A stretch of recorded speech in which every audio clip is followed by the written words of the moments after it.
네, 오늘은 종려주일입니다. 예수님께서 예루살렘 성으로 입성하시는 그 날이 바로 이 종려주일인 것이지요.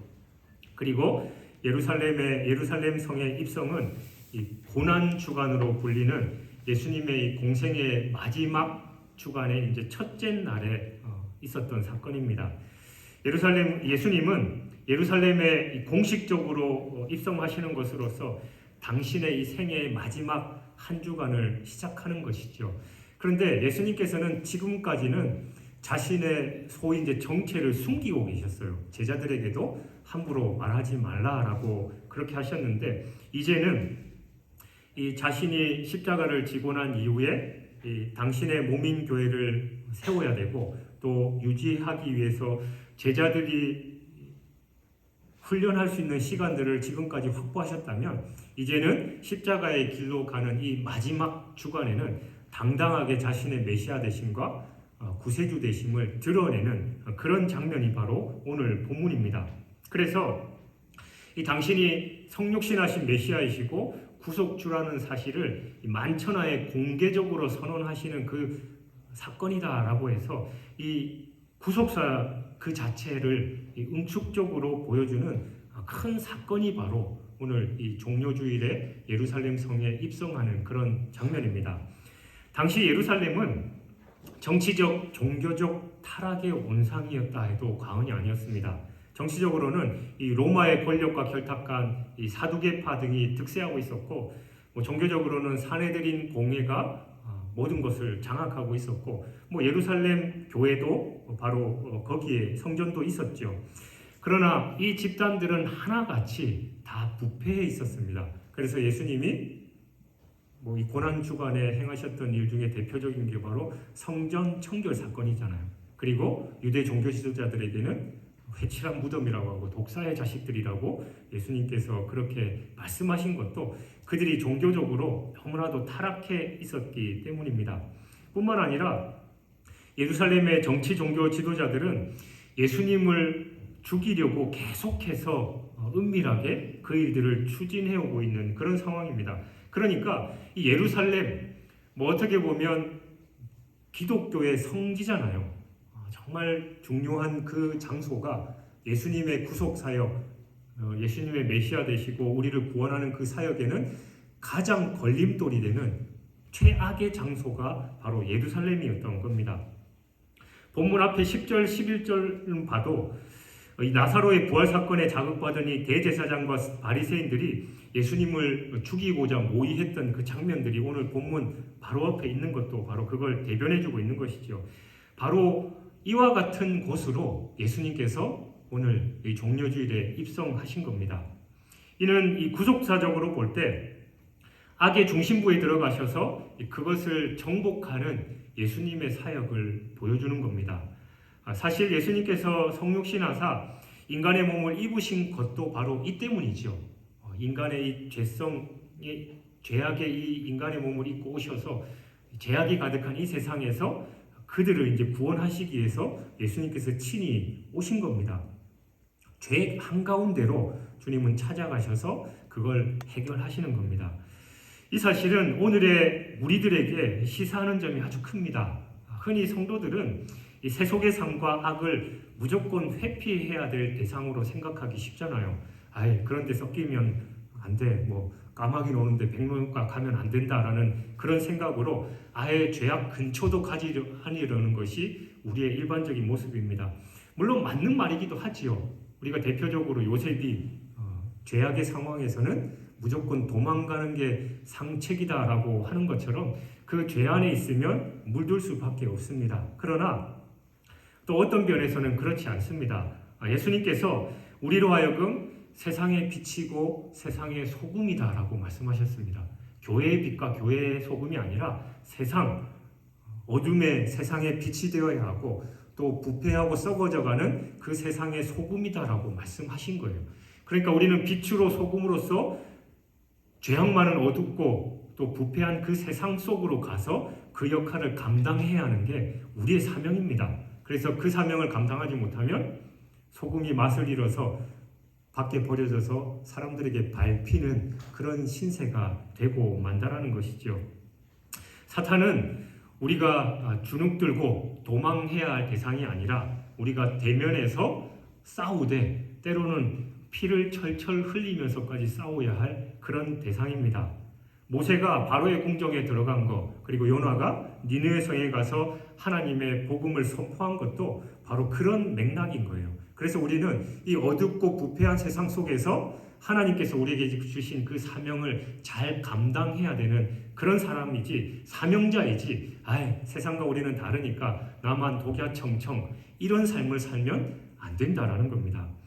그런데 본문을 보면 예수님은 예루살렘에 입성하실 때 왕이나 이 개선 장군이 입성할 때 이 병거나 말을 탔던 것과는 완전히 다르게 겸손하게 나귀 새끼를 타고 입성하셨습니다.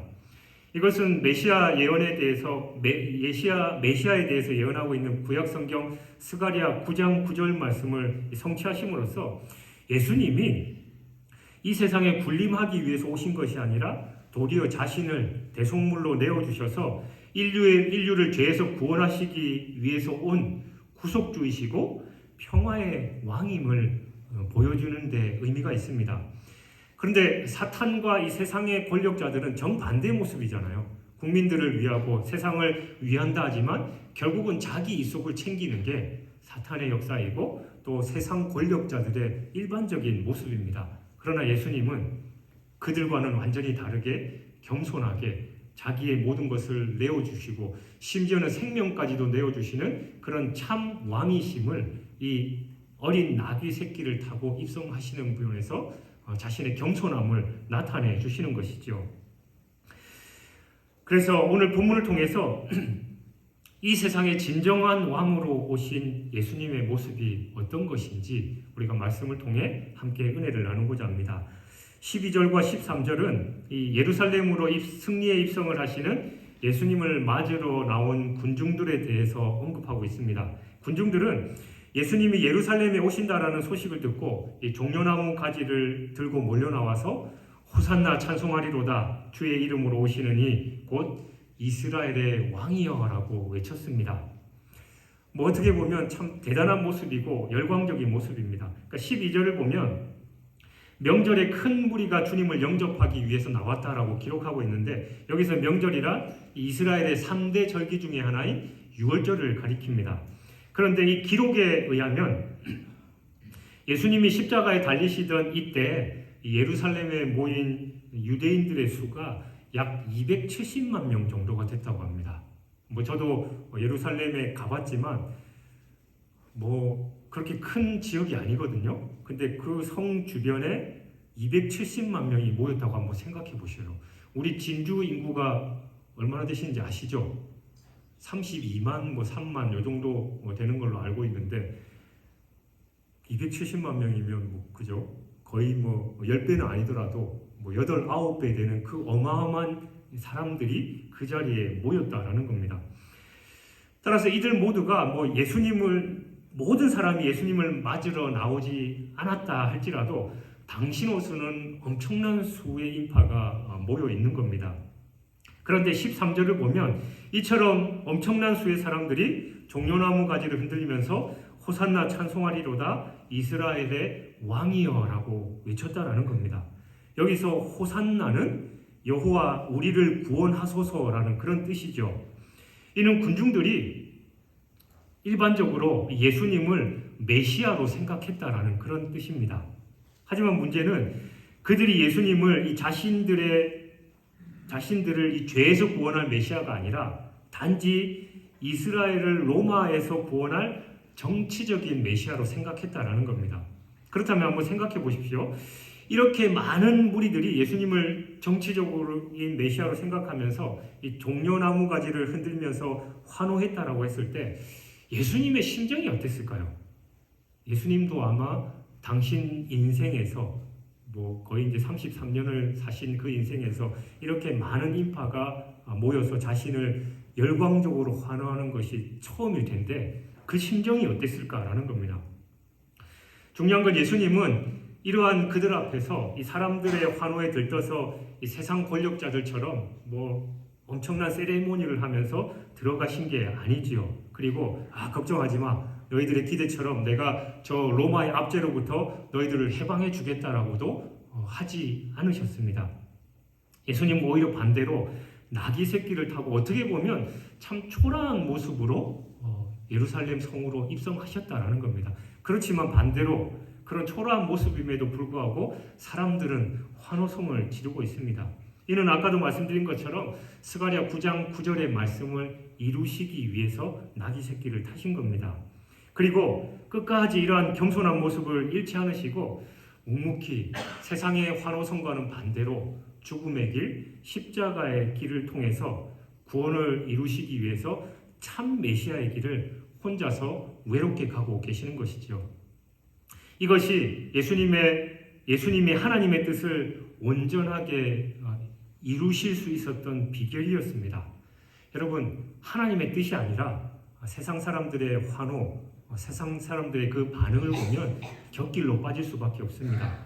이스라엘 초대왕 사울이 그랬잖아요. 처음에 그는 하나님 앞에 진실한 사람이었지만 나중에 사람들의 그 환호성에 익숙해지자 교만해졌고 결국은 하나님으로부터 버림을 받게 됐습니다. 병들어 죽게 됐을 때 열심히 안타깝게 마음을 다해서 기도했을 때 15년의 생명 연장을 받았던 히스기야가 재물을 자랑함으로써 결국은 그 모든 것을 다 잃어버린 것과도 마찬가지이고, 하나님께 돌려야 할 영광을 스스로 누려서 벌레에게 먹혀 죽은 헤롯 왕이 그랬다라는 겁니다. 사람을 바라보면 우리는 결국은 잘못된 길로 갈 수밖에 없지만 예수님처럼 끝까지 하나님의 뜻을 바라보면서 묵묵히 걸어가실 때만 하나님의 뜻을 이룰 수 있는 겁니다. 그러므로 여러분, 우리 역시 하나님으로부터 받은 사명을 올바로 이루기 원한다면 먼저 이처럼 우리에게 밀려오는 세상의 압력, 때로는 압력이나 기대, 그런 것에 흔들리지 않고 마음의 중심을 잡는 견고함이 있어야 합니다. 그러나 안타깝게도 수많은 성도들이 교회가 성장하려면 세상처럼 화려한 교회 건물에 집중하고 또 심판보다는 축복의 메시지를 더 전해야 사람들이 온다라는 등 세상의 인기나 사조에 영합하려는 그런 생각을 품고 있습니다. 하지만 이처럼 하나님의 뜻보다 세상의 뜻을 먼저 생각하려는 태도는 오직 파멸과 멸망의 길뿐이다라는 걸 기억해야 합니다. 따라서 우리 모두는 그 어떤 세상의 압력이나 왜곡된 기대가 거세더라도 먼저 이 하나님의 뜻을 위해서 흔들리지 않고 나아가려는 이 견고한 믿음과 확고한 태도를 가져야 합니다. 그래서 세상적으로 볼 때는 별 볼 일 없어 보일지도 모르지만, 그리고 때로는 실패한 모습처럼 보일지는 모르지만, 그래도 하나님 섭리 속에서 우리가 묵묵히 걸어갈 때 진정한 승리를 누릴 줄 믿습니다. 14절을 보면 예수님이 한 어린 나귀를 타고 보고 타셨다라고 그렇게 기록하고 있습니다. 만왕의 왕으로 환송받고 칭송받는 그 자리에서 이 한 나귀를 타고 갔다라는 게 어떻게 보면 참 감동적이고 멋있는 장면이라고 볼 수 있는데, 우리는 워낙 많이 들었기 때문에 그게 익숙해져 버렸습니다. 하지만 당시의 상황이나 혹은 예수님이 과연 어떤 분이셨는가를 생각해 본다면 이러한 예수님의 모습은 오늘 우리들에게도 큰 도전과 충격을 주는 장면이 아닐 수 없습니다. 왜 그러냐? 여러분, 당시 개선 장군이나 왕은 이 성에 입성할 때 뒤에 이제 포로들을 끌고 또 전리품들을 다 끌면서 화려하게 그 말을 타고 병거를 이끌고 자기 권세를 자랑하는 것이 보통이었습니다. 더구나 예수님께서 입성하실 때는 이러한 왕을 상상하면서 수많은 무리들이 예수님을 향해서 종려나무를 흔들며 환호했지요. 그건 그냥 하는 세레모니가 아니라 진정 개선 장군 그리고 왕이 행차할 때 했던 그 모습과 동일하게 그들이 하고 있었다라는 겁니다. 그렇다면 그 환호의 주인공이라면 누구라도 그 속에서 좀 멋있는 세레모니를 하고 싶은 그런 유혹이 들 수 있을 겁니다. 뿐만 아니라 예수님은 솔로몬조차도 감히 비교할 수 없을 만큼의 큰 분이시잖아요. 성경을 보면 솔로몬이 타고 다니던 가마는 각종 은과 레바논 나무로 만든 화려한 것이다 라고 그렇게 기록하고 있습니다. 그런데 예수님은 이러한 화려한 수레나 가마는커녕 아무 짐도 실어 보지 않은, 그리고 볼품없는 나귀인데 그것도 새끼, 그 장정이 올라타면 그 새끼가 뭐 제대로 가기나 했겠습니까? 뒤뚱뒤뚱하고 막 그런, 어떻게 보면 참 우스꽝스러운 그런 모습으로 입성하셨다라는 겁니다. 그렇다면 왜 예수님은 만인이 보는 앞에서 이처럼 한 성인 남자 무게도 견디지 못한 채 뒷중거리는 그 어린 나귀 새끼를 탈 수밖에 없었나? 그건 바로 이미 하나님 아버지께서 오래전에 이 선지자 스가랴를 통해서 이스라엘의 왕이 나귀 새끼를 타고 오리라라는 예언해 두셨기 때문에 그걸 이루기 위해서 그러셨다라는 거죠. 따라서 그분의 아들이신 예수님은 이러한 아버지의 예언과 뜻을 성취하시기 위해서 스스로 낮추시며 나귀 새끼를 타고 겸손한 모습으로 입성하셨던 겁니다. 즉 하나님 아버지의 뜻을 받들어서 이처럼 낮고 겸손한 모습으로 순종하셨다라는 거예요. 어떻게 보면 뭐 당연하다라고 생각할 수 있죠. 그러나 여러분 한번 입장을 바꿔놓고 생각해 보십시오. 여러분은 하나님 말씀, 이 66권 성경이 하나님의 말씀임을 믿고 계시잖아요. 근데 그렇게 다 순종하고 계셔요? 뭐 축복하리라 하면 아멘 할렐루야 하고 뭐 그 일이 내게 이루어질 줄 믿습니다라고 당연히 여러분이 적극적으로 동의하시고 받아들이시겠죠. 그러나 우리가 흔히 하는 얘기로 왼뺨을 때리면 오른뺨을 대라라고 하면 그렇게 하셔요? 오리를 가자고 하면 십리를 가고 겉옷을 달라고 하면 속옷까지 주라라고 하는 그 말씀들에 여러분, 그건 말씀이고 우리의 삶이 그러냐? 괜히 그러면 우리를 뭐 호구처럼 생각하고 우습게 보고 멸시나 하기나 하지. 우리 뺨 한 대 맞으면 쫓아가서 멱살 잡고 주먹으로 한 대 쳐도 시원찮을 판에 어떻게 오른뺨 때리면 왼뺨을 댈 수 있냐?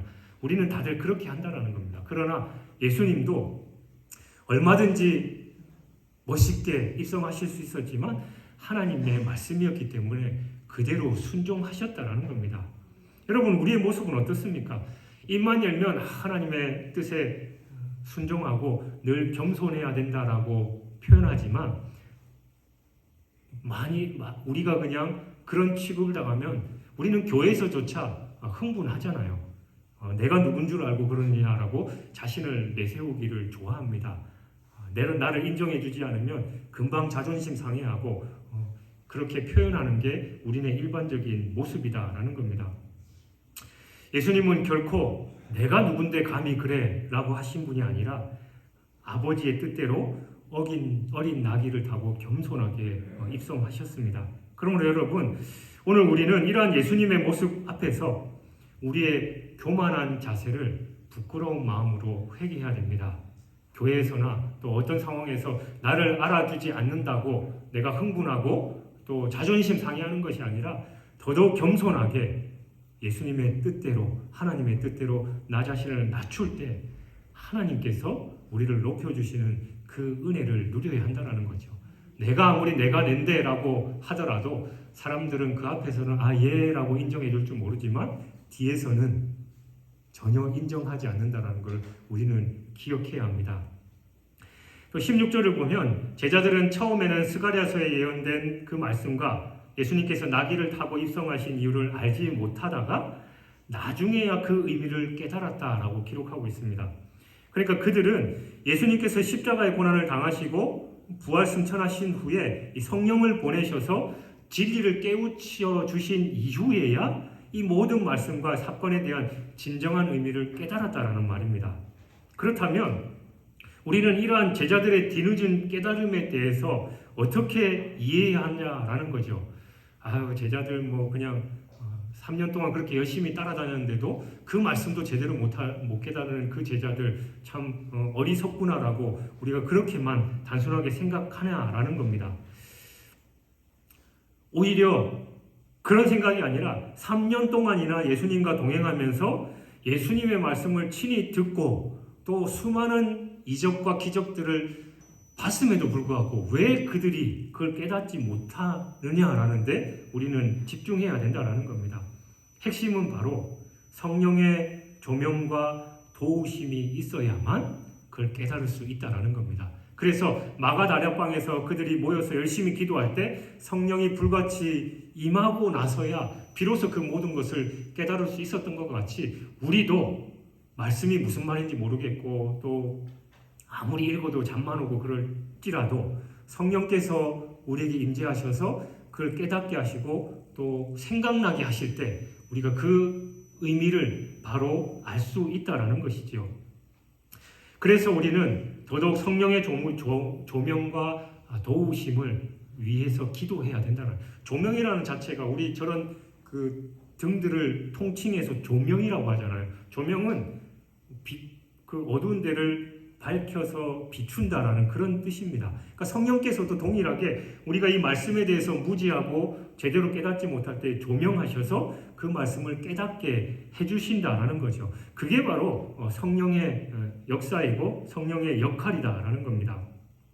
그런데 오늘날 많은 성도들 가운데 제가 지금까지 지내온 어떤 성도들을 보면 참 대하기 힘든 성도들 중에 부류 중에 성도들이 어떤 분들이냐면 나름대로 성경도 제법 읽고 또 신학 서적이나 이런 것들도 좀 읽으신 분들이 대화를 나눠보면 뭐 바르트가 어떻고 칼빈이 어떻고 웨슬리가 어떻고 이러면서 이제 자기 생각들을 막 펼치세요. 근데 보면 기본적으로 이 신학적인 주제에 대한 의견들은 신학자들마다도 다 다르고 뭐 그 반대 의견이나 뭐 의견이 다 다르잖아요. 그럼에도 불구하고 자기가 좀 읽었던 그런 책에 대해서 소위 이제 꽂혀가지고 자기 생각에만 갇혀 있는 분들이 간혹 있어요. 근데 그런 분들은 아무리 말씀을 놓고 얘기해도 듣지를 않습니다.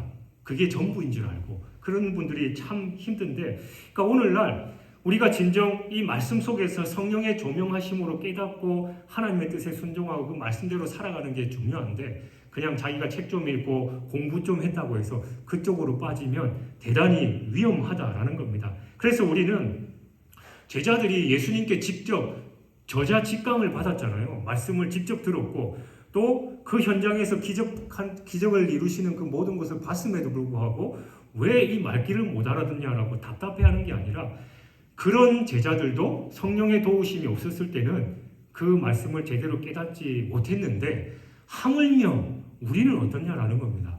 여러분들이 얼마만큼 성경을 열심히 읽으셨고 또 얼마만큼 신학적으로 공부를 많이 하셨습니까?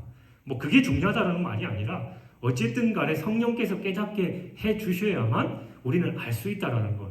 그래서 우리는 늘 겸손하게 말씀을 대할 때마다 주님 도와주십시오. 성령께서 알게 해주시고 깨닫게 해주셔야 저는 이 말씀을 바로 알아들을 수 있습니다. 도와주십시오라고 하면서 이 말씀을 대하고 또 말씀을 읽어야 된다라는 겁니다. 그러므로 우리는 늘 말씀 앞에 겸손하고 또 반대로는 이놈의 말씀 아무리 읽어도 도대체 무슨 말인지 모르겠다라고 낙심할 필요 없이 성령께 구하는 거죠. 깨닫게 해주십시오, 도와주십시오라고 하면 성령께서 그 말씀을 깨닫게 인도하실 줄 믿습니다. 또 18절을 보면 이에 무리가 예수를 맞으면 이 표적 행하심을 들었음이리라 라고 기록하고 있습니다. 여기서 표적이란 17절에 기록된 나사로를 죽은 자 가운데서 살리신 것을 의미합니다. 그러니까 무리들은 예수님이 죽었던 나사로를 다시 살리신 이 이적을 그분의 메시아 되심에 대한 결정적인 표적으로 생각하고 예수님이 예루살렘 성에 입성하시자 열렬하게 환호하고 있는 거예요. 그런데도 그리스도의 승리의 예루살렘 입성 기사 가운데 예수님을 열렬히 환영했던 이 수많은 이 무리들에 대해서 사도 요한이 이러한 설명을 더하고 있는 건 어떻게 보면 의미심장한 겁니다. 왜냐하면 사도 요한은 이후에 예수님이 체포되셔서 빌라도에게 재판받으실 때 가이사 외에게는 우리에게 왕이 없으니 저를 못 박으라 라고 소리쳤던 사람들이 다름 아니라 오늘 본문에서 예수님을 향해서 이스라엘의 왕이라고 불렸던 그런 사람들이다라고 증거하고 있기 때문입니다. 그렇다면 이 모든 것이 뭘 의미하느냐? 십자가에 기초하지 않은 신앙. 그래서 그 중심에 십자가 없는 신앙은 이처럼 하루아침에 안개와 같이 또 모래 위에 세운 집과 같이 상황이 바뀌면 쉽게 무너지고 사라지고 만다라는 겁니다. 즉 나사로의 이적과 오병이어의 기적만을 생각하면서 예수님께 종려나무 가지를 흔들었던 그 자들이 십자가에 달린 예수님을 향해서 조롱과 비웃음의 손가락질을 하는 것과 같다라는 거죠. 그러므로 여러분, 우리는 이러한 사실을 깊이 생각하면서 우리 자신의 신앙을 돌아봐야 합니다. 과연 나의 신앙은 이 십자가의 진리에 기초하고 있는가? 과연 중심에 십자가의 주님을 모시고 있는가? 진지하게 살펴봐야 됩니다. 그래서 나의 마음속에 진정한 십자가가 새겨져 있지 않다면 우리는 두렵고 떨리는 마음으로 회개하면서 주님 앞에 엎드려야 합니다. 그게 기초가 돼 있고 그게 중심에 서 있지 않으면 우리도 동일하게 은혜 받고 또 복 받는 것 같고 또 내 일이 잘 되는 것 같으면 하나님의 은혜입니다. 하나님께서 복 주셨습니다라고 하나님을 찬양하지만 힘들고 어려운 상황에 있으면 금방 며칠 만에 다윗의 자손 예수여 이스라엘 왕이시여라고 큰 소리치며 맞이했던 그들이 저를 십자가에 못 박으라라고 급박하게 바로 돌변했던 것 같이 우리도 그런 모습이 될 수 있다는 것이죠.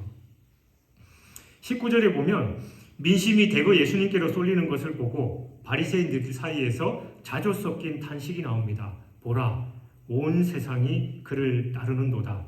이 그들의 절망과 무력감을 잘 나타내는 표현인데 이 온 세상이라는 표현까지 사용한 이 바리새인들의 자조 섞인 절규를 통해서 당시 아까도 말씀드렸지만 예수님을 따르는 무리가 상당했음을 우리는 알 수 있죠. 표적을 본 사람들의 증거는 순식간에 이토록 많은 사람들의 마음을 움직일 수 있습니다. 어떻게 보면 부정적으로 봤을 때 그 외형적인 모습으로만 보고 따르면 안 된다라고 할 수도 있지만 우리가 진정 하나님의 은혜를 누리는 삶을 살아가고 우리의 삶에서 정말 하나님의 역사들이 나타나면 세상 사람들이 오지 말라고 해도 따라올 수밖에 없다라는 거예요. 예를 들어서 우리 교회에 하나님 성령의 역사들이 나타나고 세상 사람들이 좋아하는 병 고침의 역사가 있고 또 막 그 놀라운 부흥의 역사가 일어나면 오지 말라고 해도 자기 병 낫고 싶어서 오고 또 뭔가를 얻고 싶어서 사람들이 올 거 아닙니까? 그러니까 그런 외형적인 모습을 떠나서라도 우리가 진정 하나님 앞에서 바른 신앙생활을 하고 세상의 빛과 소금의 역할을 감당하면 저 사람들은 다르구나. 저 사람들이 다니는 교회가 어디야? 진주중앙교회. 그 교회는 뭐가 있냐? 가보자 라고 스스로가 몰려오게 된다는 거죠. 그러니까 우리의 삶에서 그런 주님의 흔적, 하나님의 역사가 나타나야 된다는 겁니다. 한편 이 표현에서 나온 이 바리새인들의 말은 사실은 명백한 과장법입니다. 당시에 많은 유대인들이 예루살렘에 모였다 하더라도 그 당시에 예수님을 따르는 무리들은 그렇게 많지는 않았어요. 근데 왜 이 사도 요한이 이런 표현을 썼냐?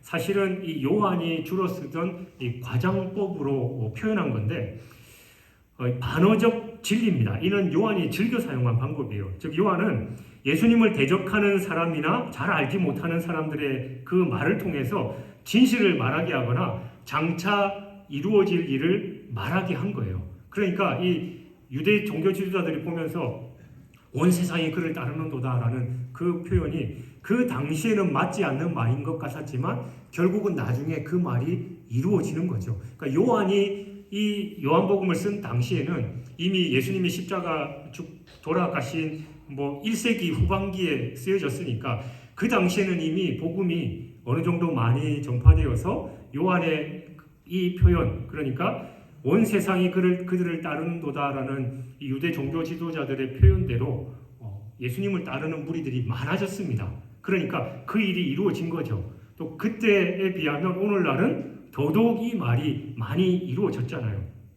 이처럼 요한은 이러한 것을 즐겨 소개함으로써 예수님의 신분과 사역의 성격을 보다 명확하게 드러냈던 겁니다. 하나님은 이처럼 당신의 일을 친히 이루어 가십니다. 때로는 반대 세력과 또 악한 사탄의 역사가 있다 하더라도 하나님께서 그 일을 친히 이루어 가시고 심지어는 반대되는 그 사람들을 통해서라도 합력해서 이루어 가시는 분이 바로 하나님이십니다. 그 어떤 방해가 있다 하더라도 당신의 일을 이루어 가시는 것이지요. 그러니까 우리는 1.1획도 변함없는 이 66권 성경 말씀을 붙잡고 믿음 가운데 걸어갈 때 하나님께서 당신의 일을 이루시는 것을 우리는 목도할 수 있습니다. 사랑하는 여러분, 세상은 세상적인 관점을 가지고 환호하는 유대 무리들 속에서 조금도 흔들리지 않고 또 예언의 말씀을 따라서 겸손하게 나귀를 타고 가신 그 예수님의 모습을 우리는 볼 수 있습니다. 그리고 마치 잡혀가는 사람이 흔적을 남겨 자신을 찾도록 만들듯이 예수님은 이러한 겸손한 모습을 통해서 오늘 우리에게도 주님을 찾고 따르도록 인도하고 계십니다. 따라서 우리 역시 모든 인간적인 교만한 마음을 다 내어놓고 하나님의 뜻을 위해서 기꺼이 나 자신을 낮추고 겸손하게 순종함으로써 하나님이 원하시는 모든 뜻을 이루어드리는 충성스러운 하나님의 자녀가 되어야 될 줄 믿습니다. 당시 세상 사람들은 예수님의 표적을 보면서 따랐지만 지금은 그 표적이 아니라 십자가의 능력을 경험하고 따르도록 우리가 증인된 삶을 살아야 됩니다. 외형적인 모습을 보고 따랐던 사람들은 금방 마음이 바뀌어서 이스라엘의 왕이시여라고 소리쳤던 그 입에서 저를 십자가에 못 박으라 라는 그 저주의 말로 바뀌었지만 우리가 예수 그리스도의 십자가의 증인으로서 그 은혜를 세상 사람들에게 증거하며 살아갈 때 오늘 이 유대 종교 지도자들의 표현처럼 온 세상이 그를 따르는 역사가 우리를 통해서 일어날 줄 믿습니다. 그 십자가의 증인으로 살아가고 또 하나님께 영광 돌리는 저와 여러분이 되시길 주님의 이름으로 축원합니다.